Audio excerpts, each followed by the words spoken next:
Reaksi transfusi darah dan penolakan transplantasi merupakan topik penting dalam layanan kesehatan.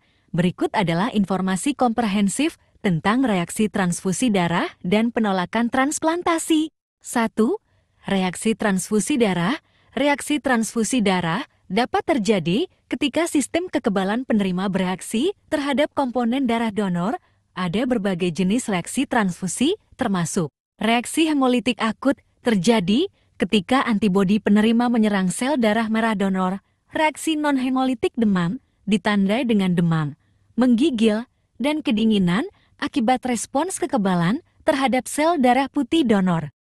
Reaksi alergi hasil dari antibodi penerima yang bereaksi terhadap alergan dalam darah donor. Cedera paru akut terkait transfusi TRI menyebabkan kesulitan pernapasan akut setelah transfusi.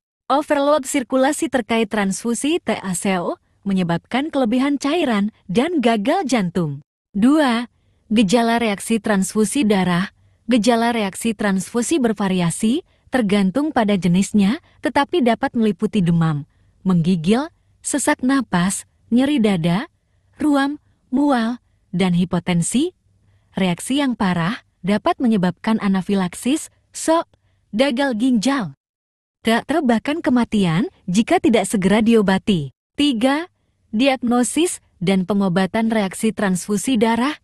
Diagnosis melibatkan evaluasi klinis, pemantauan tanda vital, tes laboratorium, dan investigasi khusus berdasarkan reaksi yang diduga.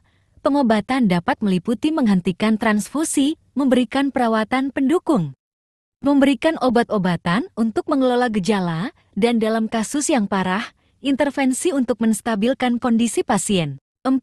Penolakan transplantasi. Penolakan transplantasi terjadi ketika sistem kekebalan penerima mengenali organ yang ditransplantasikan sebagai benda asing dan menyerangnya.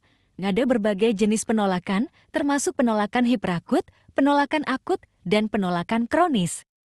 Masing-masing dengan jangka waktu dan manifestasi yang bervariasi. 5. Gejala penolakan transplantasi. Gejala penolakan transplantasi bergantung pada jenis dan organ yang ditransplantasikan, tetapi dapat meliputi demam, kelelahan, nyeri, atau sensitivitas di lokasi transplantasi, penurunan fungsi organ, dan gejala mirip flu. Pemantauan tanda-tanda penolakan melalui kunjungan rutin dan tes diagnostik sangat penting untuk deteksi dan intervensi dini. 6. Diagnosis dan pengelolaan penolakan transplantasi. Diagnosis melibatkan evaluasi klinis, tes laboratorium, studi pencitraan, dan biopsi organ yang ditransplantasikan untuk mengkonfirmasi penolakan. Pengobatan dapat meliputi penyesuaian obat imunosupresif, terapi yang ditargetkan untuk menekan respons kekebalan, dan dalam kasus yang parah, retransplantasi.